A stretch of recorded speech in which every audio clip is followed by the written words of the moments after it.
You ready? Yeah. Here we go. KSYM, San Antonio College Radio. This is Urban Suite D Major, Cheryl Metal, DJ Ferno in studio with us. What up? So, how many spots were you spinning? Early on, right when Cheryl and I, first met you. I don't think I had too many spots when we first met. My first major place I was really at was this little spot off of San Pedro, run by Gina Cole. It was a little alternative area, and a friend of mine was there spinning house music, and I was like, hey, this is cool, yada yada yada. And was it the Wax Lounge? yes, Wax Lounge. Oh, Wax Lounge. I know that she went by G Spot. That was her DJ name. And either Wax Lounge or Wax Club. I think it was Wax Club. Wax Club. Yeah. Okay. Yeah, just a little bit up the street on San Pedro, right before you get to the I can't remember the street. That restaurant. The restaurant and the Mexican restaurant. Mark Twain. Yes. School right there. Yeah. And my friend was playing house, and at the same time I was doing house too. And I really didn't know what direction in music to go to. So I like house, I like rap, I like rock, and I was playing all that. Yeah. And he's like, "Hey man, come out, do a set." I was like, "Okay, let's do it." and that's when I started DJing there. And then when I met y'all, it was around Pedicab time when I was really going there, and I was still at that one spot. And I think it was just a few house places, just house or wherever anybody need me, or at parties anybody need me at. And I would do that because I had my own speakers and sound at the time. Yeah. So from DJing, what got you into the transition, getting into photography and graphic work? Well, in the beginning, with photos, began with my mom again. She would take photos. She had a Polaroid camera back in the day, took photos of all of us. Shoe boxes full of photos. And she would let me take photos. And I like that. And I like catching those little moments of time in life. Just little things I would catch. Oh, this is nice. What a nice sun view. Oh, look at that bird. Look at that cute cat. Take pictures.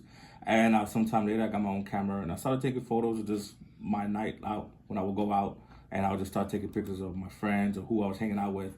And that's just how it just kind of went hand in hand with each other, because I'll be DJing and there'd be funny people there or people getting in the crowd or just friends coming to see me, and I wanted to catch that moment. And that's all it really was. And then people liked them. And I was like, you like this? They're like, yeah, this is great. This is fun. I'm like, okay, cool. I started uploading them and put them on Facebook. And before that, I was in high school and I helped design my yearbook, the dividers, for every year. And they like that. This is Photoshop. This is how you do this, manipulate that. Because the teacher saw me drawing, and he's like, I need help with this part of the yearbook. Would you be interested? I was like, yeah, let's do it. So and then from there, I got into college here at SAC, and I was doing graphic arts. And I really wanted to work for either a company or a magazine to help foolproof or put the layout in magazines. But at that time, I started DJing more and more, and not to sound like a dropout, but that's what I did. I stopped going to college, and I kept DJing there at Wax Club and other places around the area. Right. Petty Cat gave me a few spots every now and then, so I met a lot of people. There was Sue, a bunch of other people, the whole graffiti gang. That's where I started meeting a lot of people, hanging out with the city, and just joining the crowd and really putting my name out there, trying to people, just bringing them together with music. Yeah.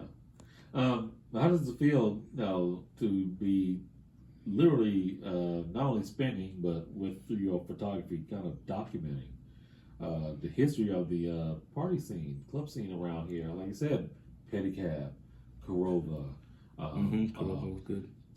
Limelight, on a Half Shell. Half Shell, yeah. Half Shell. Yeah. Oh. Half Shell is a bomb. I love that place. That place was fun. But no, I never really saw it as that. It was Mondays, and it was just a trend. Like when I was going out before COVID, before anything was crazy that happened, it was like Monday nights was Pedicab, Half Shell, and Corova. And those were the three places. It was downtown. That's where everybody communicated. Everybody collected. I never saw me as doing anything great. It was just my night, just documenting. And then Tony Phoenix was like, "Yo, man, you need to start putting these on a website, and you need to start putting like documents." I'm like, maybe. But for now, it was on Facebook, and people loving it. And then doing it for so long, for a good amount of time, there's a lot of stuff that's happened, and people goes back and look at it, and I'm happy that they could bring back those memories, Yeah. and good times. And even I'll get on Facebook and they'll be like, oh, somebody used your photo for this, or somebody marked themselves in this photo. I'm like, yeah, please take it, use it, remember those good times, because we don't have many of them. And life is a roller coaster, so it's always good to have something to remind you of the ups. Yeah. Shouts out to Tony Phoenix. by Yes. the way, man. So how did COVID kind of affect the things you were doing at the time? I know it hit everybody in Yeah. certain ways. It was a big for me. It hit me hard. I wish it didn't, but it did.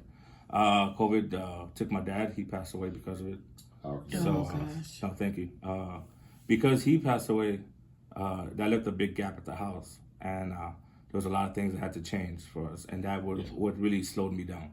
Along with stopping a lot of, because at that time I was mixing at Frankie Diablo's on the south side, and that slowed that place down. It kind of closed it because of it. And he tried. Frank tried his best to keep it open. We all tried to help him, but it just slipped through.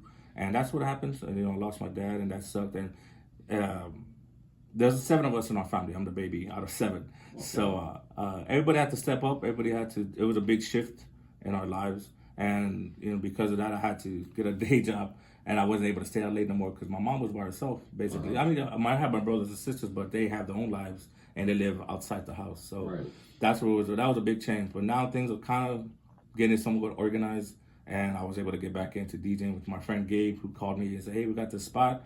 I know it kind of fits into your schedule, and come check it out at our bar. So I was grateful for that. Explain a little bit about our bar. Mm-hmm.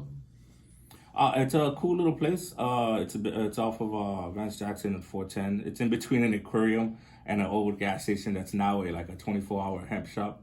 It's very cool. But no, it's a nice little place. They revamped it. It's called Our Bar. It used to be called, I think, Finnegan's or something else before that, about 5 years ago. Okay. They cleaned it up. It's still the same vibe, still the same layout, but it's a lot nicer now. It's a lot of locals that go there. And they were just cool, older crowd, and my friend said they wanted somebody to come in on Saturdays and to do like an open format type of stuff. And I was like, yeah, we could definitely try that out.